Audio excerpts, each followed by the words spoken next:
Would you say you're a business person before you're a roofer, or would you say you're a roofer who happens to be a business person? I'm a business person that happens to be in the roofing business, like I said before. I get training. I do trainings with my guys. We do them at least twice a year for roofing, siding, and gutters. We talk to the manufacturing reps. We bring them in.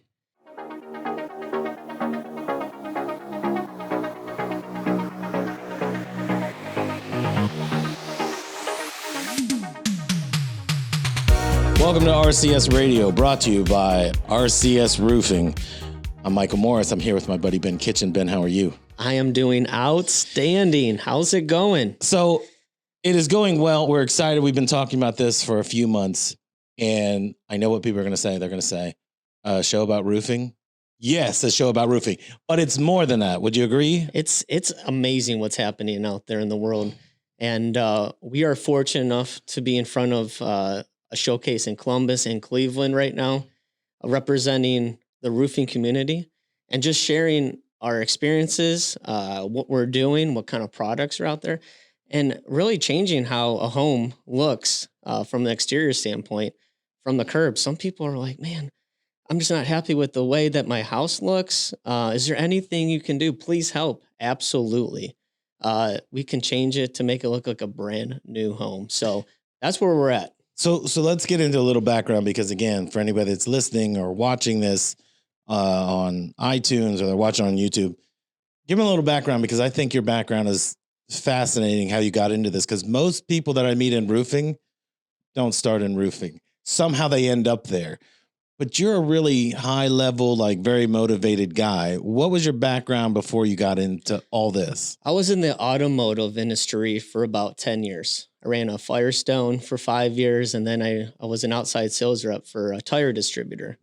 So I was with some of the best sales teams out there. I learned what customer service was all about, and that's a big thing. And that can carry on with any industry that's out there. And that's kind of what I represent. And because I understand what customer service is all about, I was able to bring this to the roofing industry, because people want someone that they can trust. They want someone that can follow up. And it's not even about price. It's about trust and comfortability and understanding your products. So I was one of those COVID businesses, because at the end of COVID, I got laid off. I was furloughed and laid off. And I was like, you know what? I want to try something new. Just like many people, they're stuck in a rut. They're not happy with the industry they're at, or they've been in there too long. I was like, I want to try something different. I fell in love with this industry, and I brought my customer service to it, and it has taken off since day one. Can I ask you this? So every time I've been around you, you're kind of like the life of the party guy. So when we first met, we met at a Roosters. So if you're not in Columbus, you may not know what Roosters is, but it's kind of like BW3s if they had good food. Is that fair to say? Absolutely. Okay. So the way I'm introduced to you is you bring 5 guys. I'm expecting to talk to one person. 5 guys are there, and they all introduce themselves. They all shake your hand. This is a key thing. I learned this a long time ago. So everybody that has ever seen a podcast or knows me knows I love the Orioles. And I remember Cal Ripken's dad, Cal Ripken Sr., said, when you shake somebody's hand, you look them in the eye. Not that many people do that. And when I actually met Cal Ripken, he did that. He would not let go of my hand until I looked him directly in the eye. Your guys all did that, which was weird to me, because I didn't know who was in charge of what. You didn't act better than them. You acted like you were like everybody's on the same page. What I thought was interesting is I think you have a way with people that they all felt comfortable to speak, but you would ask me a question and then turn to one of them and say, what do you think? Which threw me off, because I'm like, which one is in charge? Like, I have no idea what the hell we're doing. It's hilarious. But I think you have to be good with people. In my opinion, I've always seen you, even with the waitresses and the people that work at a restaurant, you've been very engaging with them. Is that why you wanted to be in this business? Because you're dealing with a home. I mean, let's be honest. You're dealing with somebody that has a major problem, probably. Absolutely. That needs to be taken care of. There's a need for sure. Yeah. Do you see yourself more as like a firefighter? Like, I'm here to aid you? Or is it more you just want to, because it can't just be about money. it's not about it's not about money because I actually I emphasize with them. I understand that they have a situation. There's a leak going on, a shingle missing, or even I mean we do siding too, siding or overflow on gutters or whatever. But I can help solve that problem. And I can do it efficiently, effectively, and make sure that you know what you're getting. There's so many times that I've heard, and this is what's tough about the contracting world is that the customer calls and no one answers, no one gets back to them. Um, it takes a week for someone to finally answer the phone, and then hopefully they follow up and show up. But I'm like, why would you not? If you have a business, you should be running it effectively. You should be going and giving that best customer service, and that's how you're going to grow your business with it. But the contractors out there that aren't doing that give a bad rap to everybody. But And how do you again, you're a COVID business, right? sure, And things are kicking ass and you have a system. Somehow you put this system in place. What I want to know is you're in an industry that, listen, I've dealt with these people for 25, almost 27 years. I have met every guy, like, what do they call it? Chuck in a truck, oh things my like gosh, that. handyman, all that. Yeah. To say they know this roofing stuff, yeah, But what you don't just have to get a customer and please them. You have to kind of undo what they've learned or experienced, right? absolutely, every single time. And that's what I love most about, in general, sales. It's a sales company that happens to be in roofing. Learn the product, we understand the product, and we deliver. But first and foremost, you better be really good at customer service if you work for my company. And everybody there knows it. But you can make a very good living doing that by just doing the right thing, just being an ethical person. And if you're an ethical person and you stand behind your words, which my father has taught me and instilled into me to this day, just be a good person and things are going to happen. It doesn't matter what you do. If you want to raise at your job, be the best person at that job and watch what happens with it. Nothing is earned. Well, everything is earned. You have to work for it though. So a lot of the guys that work for me, they're 25, 26 years old. I've been there, done that. I started this company when I was 32 years old. It's taken off since then. But I remember when I was 25, 26, and I was like, guys, and they're not making very good incomes. They're stuck with these jobs, corporate jobs, dealerships. You know, we see a lot of people coming from the dealerships because industries, they come and go. They're like waves with it. But in the contracting world, it's consistent. We work with a lot of insurance companies with the wind and the hail damage. There's a lot of business that comes from that, let alone retail. So we're giving people great opportunities, showing them exactly how the system works every step of the way, and training them on site, hands on. If it's not me training you, one of my sales guys is going to train. It's next men up mentality, and they are successful, very successful, right off the rip. And they're engaged. They're making money, and they're doing it in a different way than everyone else has told them in their life. And that's one of the things I feel like is it's a millennial mentality um, in a old school way of doing business, hands-on approach with, hey, you don't have to be a 9 to 5 anymore. You can actually have the flexibility and freedom that we all want. You know, a lot of people are like, I don't want to work weekends. Well, in this, you can choose your own schedule. Sometimes you're going to have to work a weekend, but that's all right because there's a good job out there that you could be getting paid well on. So, yes, you're going to do whatever it takes because it makes sense no matter what. And that's why people are signing on board. That's why people are high-fiving me, shaking me. They give me respect as much as I give them because I can't do this without them. It's a whole team. Starts from me all the way down. And as long as I'm where I'm at and ambitious and keep on growing this company and to just making sure that contractors get a better name out there, all these people are going to sign up and we're going to do a damn good job at doing it. I want to ask you when you get furloughed, what is your first response? Because people out there might not know this, obviously, that you have a wife and a child. Yes. So tell me what that day is like, because something had to spark from that to where you are 4 years later. And what was that thing where, because you didn't go, you know what, if I wasn't doing this, I'd be a roofer. Man, that's a good question. You know what I mean? It's a great question. You know, I have a family, a beautiful wife, an amazing child. Shout out to them. Shout out to the baby who's probably not watching this, but in years she's going to watch and she'd be like, that's my dad. Yeah. But dude, we were living paycheck to paycheck after that. I was like, man, we got to play defense instead of offense. And that's really not how I wanted my life to go. Don't skip on that. I got a question about this, because I think a lot of people out there that are going to be your customers, they're doing the same thing. Explain what you mean. I know what you mean, but in offense and defense, what do you mean by that? Like, you're living that life and you've got to figure it out. At the same time, you're a hockey guy. You're getting put into the boards every time you're on it, right? Absolutely. And that shift isn't a minute, minute and a half. That shift is now 5 minutes. You're exhausted. You're constantly getting banged in the boards. What is it like where you go, how do I manage what's coming at me, but also move forward? Playing defense, living paycheck to paycheck. You know, can you afford your bills? Can you afford going out and taking your family on a dinner, whatever? And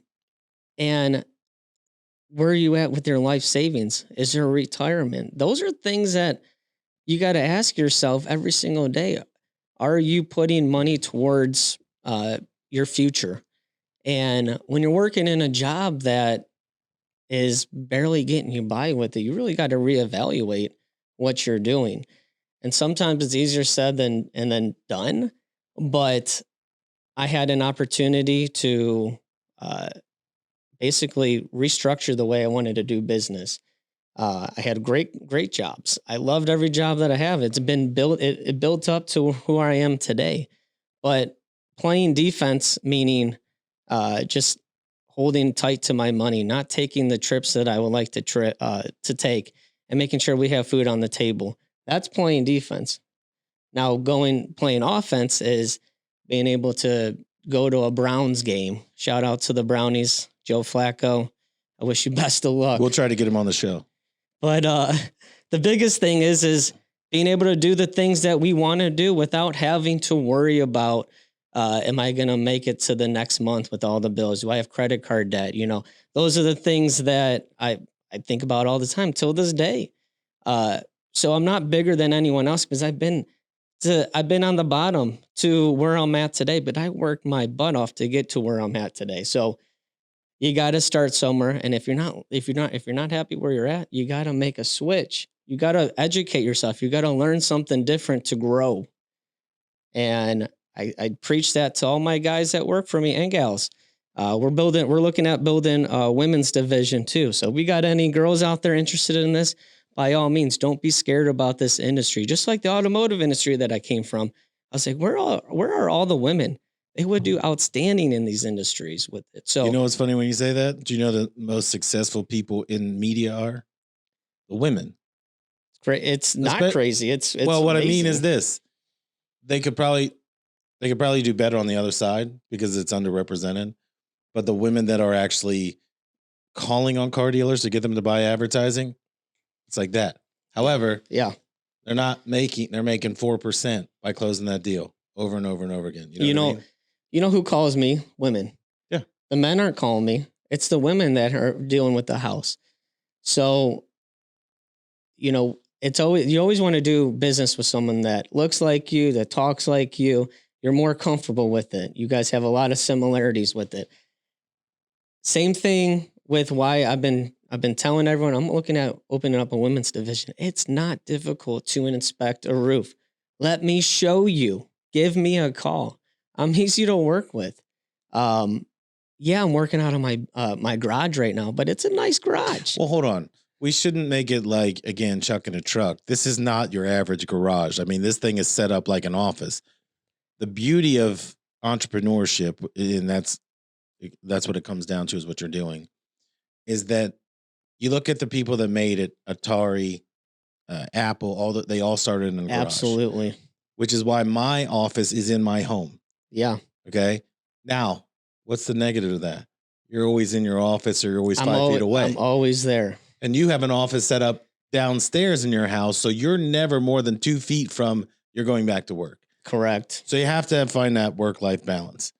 I have not found it yet, but I will at some point. But what I'm saying, what I appreciate about what you guys do is that I think there's a lot of education that happens.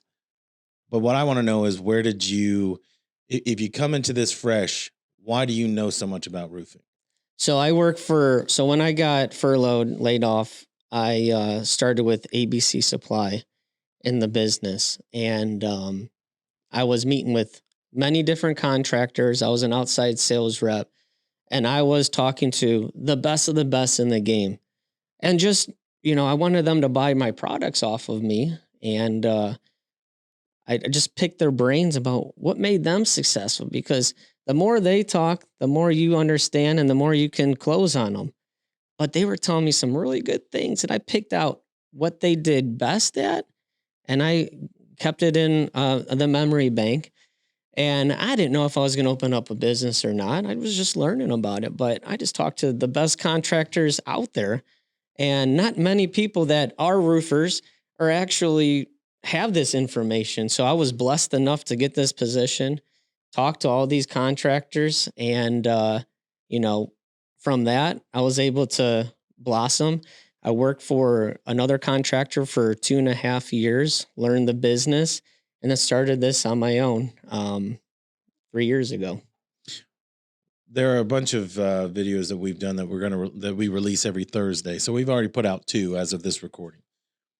And one of the things that I think is important, and I would encourage people to look at them, is I didn't give you any notes. I didn't tell you what I was going to ask you, and I asked you 50 straight questions. I let you take a Great drink questions. or to Great go to the questions, bathroom, Yeah. but you couldn't cheat. You had to be able to answer it. And 50 out of 50, I'll say 50 out of 51, because neither one of us were like, what the hell does that even mean? So I said, let's skip it and go to the next one, because it was worded so weird. And even I wrote it and went, wait, what does that mean? And then you looked at me and go, what do you mean? I go, I don't know, skip. So the other thing is I'm looking at Nate, who's recording this right now, and he's looking at me like about the battery, how much time's left on the battery. I'm like, we'll get back to the one in 2025. But what I found fascinating is like if we're talking about, like you and I will have conversations about media and all that. Yeah. I'll talk about this all day. Sure. I've not met too many people in my life that literally when I'm asking real rudimentary questions, and you're breaking it down as the glue that goes on these shingles or the difference in shingles and the difference in weather and all that. You're very passionate about it. You had to be, but there's got to be something in you where, again, you didn't start in roofing as a 18-year-old like most of these guys. So if you look at it, the guys that are learning from somebody else have a truck and a ladder and they order the shingles. That's how they're learning, but they're not business people first. Would you say you're a business person before you're a roofer, or would you say you're a roofer who happens to be a business person? I'm a business person that happens to be in the roofing business, like I said before. I get training. I do trainings with my guys. We do them at least twice a year for roofing, siding, and gutters. We talk to the manufacturing reps. We bring them in and have those trainings. We go to their manufacturer facilities to look at the products and how the products are made. So, yes. So we have to know our products to make sure the customer knows who they're doing business with. So everybody gets trained. You have to know what you're talking about. Otherwise, a customer is going to know very clearly that you don't know what you're talking about. But then they'll bring in another contractor, and that contractor knocked it out of the park. So who do you think they're going to go with? How are you going to be a good salesperson and great at customer service if you don't know your products? Right. You have to be confident in what you're talking about in order to get those jobs, because they're big projects. It's your roof, it's your siding, it's your gutters. I mean, we're talking 15, 20, 30, 40, $50,000 deals. So it is a big deal. So we want to make sure our people are engaged and trained up. And I want to be able to make this business successful and help these young professionals. If they didn't know what they were talking about, they wouldn't be working with me anymore. So education's a big thing. The customer that's calling you, obviously you're going to know more than they do. How's that conversation go when they call? Because again, I'll relate it to my day to day. The person on the other end doesn't understand how it works. I will give you all the explanation of and bore you to tears with it if you want. But your job is to what? Kind of make it to calm them to understand, like, you know what's going on. How much do they want to know? They want to know that I know how to fix it. Some of them are hysterical. They are freaking out. They think the world's going to end. But by the time we are done talking to them, they're a lot more comfortable. And there's a game plan and a solution. We're not here to scare people. We're not here to have strong tactics like that.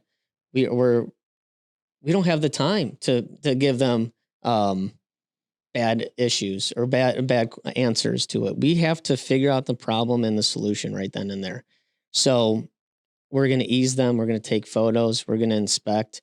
We're going to get in the attic. We're going to check that all out. We're going to see everything that's going on and a solution at the end of the day. They're trained. My sales guys are trained not only in the products, but also how to inspect a roof, siding, and gutters. And the exterior of a home is extremely important. You have a very expensive, I mean, it could be 100, 200, 300, 700 $1 million home plus.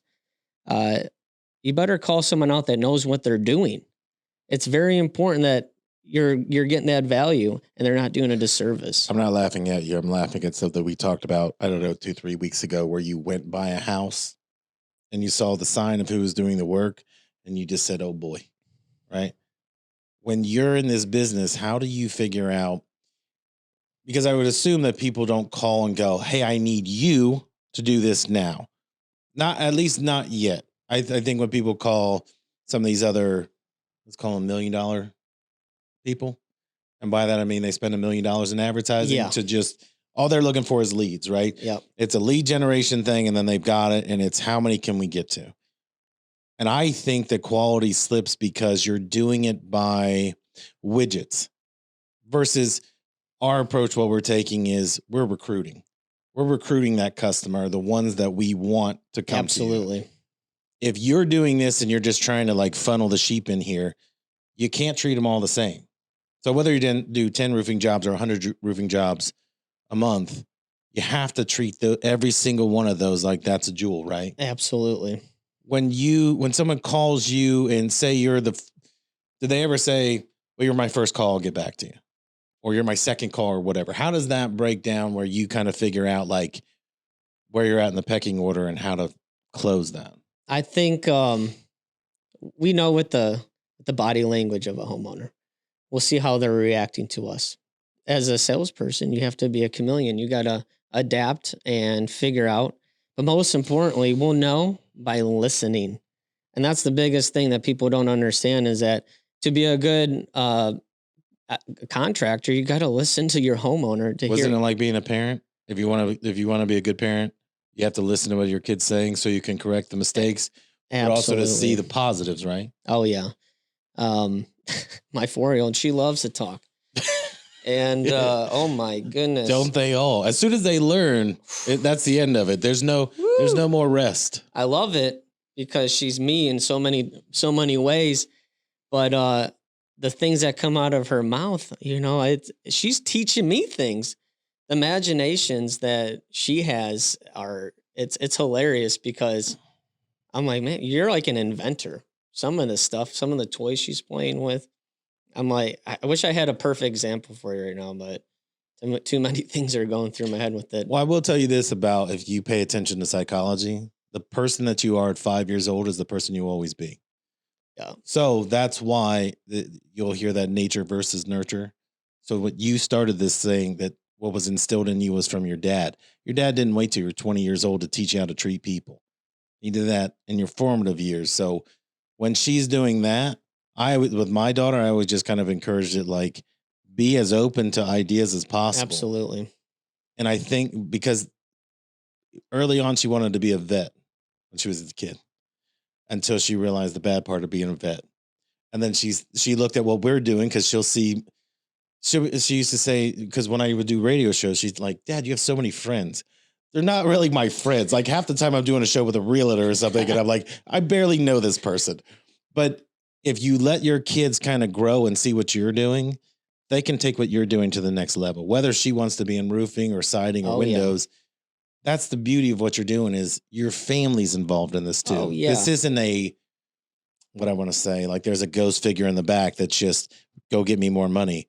You're building something for your family while you're building Absolutely. something for somebody else's family. And that's a big thing. It's like, yes, I can have an office. I can have an office right now, and I can put a bunch of stuff in there, and that's how it'll be, is an office.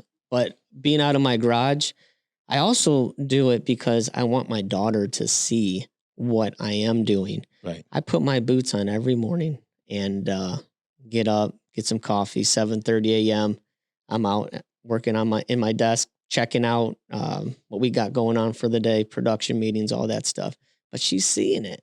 And that's important to me because she knows that her daddy is working his butt off to provide for his family. And that to me is gold. Right. So I'm trying to hold on to this garage as much as I possibly can. Just for the sake of, I want her to see, you can be successful. You can be an entrepreneur. You can do this. You don't have to be a person that's getting told what to do every day, working a 9 to 5, hopefully getting treated with respect. You can actually go on your own and be successful. You can be somebody out there. And this isn't just for her. It's for all my guys that work with me, right? But you're welcoming in your team to your home, which Absolutely. is so much different. That I think that's the biggest difference is when you're doing what you're doing, it's not some nameless corporation. They are actually working with your extended family at this point. Oh yeah. And they see, like, my team is growing this business organically. This isn't just me jumping on a podcast and doing, promotions or whatever. This is just one step of many steps. We're doing expos as a team. We're handling our customers as a team. You're not doing a job just by yourself. So when you're calling and you're checking in and you want us to come out and do an inspection with it, yes, you see them as the face, but there's a whole operation behind that you guys don't even know about. And that right there, that team behind them is huge. And they all have the same motivation. They all want this job to be treated like their own, like their families, like their friends. We're not here to waste anybody's time. We're there to get the job done. And we are going to be fair. We're going to be respectful. And we're a great business to deal with.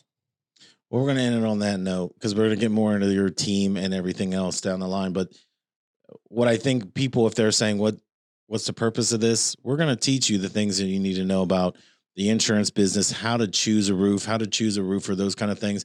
But some of it is, I just want your take on, in 2024, what is the economy going to do? And what is that going to do to you when you're trying to improve your house? So we'll touch on that in the coming weeks. Thanks for listening. This was RCS Radio, brought to you by RCS Roofing. Thank you.